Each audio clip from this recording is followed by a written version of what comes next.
Recent డేస్లో ఒక పేరు బాగా వైరల్ అవుతుంది. అదే శంబల నగరం. ఈ వీడియోలో దాని పూర్తి డీటెయిల్స్ తెలుసుకుందాం.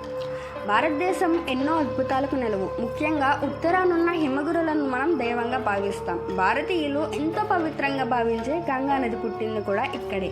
ఆ పరమశివుడి కొలువైన కైలాస పర్వతం మన దేశ పరిధిలో లేకున్నా ఎంతోమంది భారతీయులు ఆ పరమేశ్వరుడి దర్శనం కోసం అక్కడికి వెళ్తుంటారు.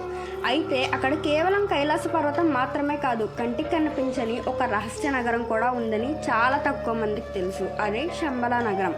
విష్ణు పురాణాలను చదివిన వారికి ఈ ప్రాంతం గురించి ప్రత్యేకంగా పరిచయం అక్కర్లేదు, ఎందుకంటే దీని గురించి అందులో ప్రత్యేకంగా ప్రస్తావించారు.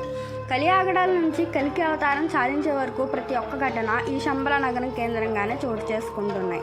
ఇంతకీ శంబల అంటే ఏంటి? ఈ నగరం ఎక్కడుంది? దీన్ని ఎవరు నిర్మించారు? విష్ణు పురాణాలకు ఈ నగరానికి సంబంధం ఏంటి అనేది నెక్స్ట్ వీడియోలో పూర్తిగా తెలుసుకుందాం. సబ్స్క్రైబ్.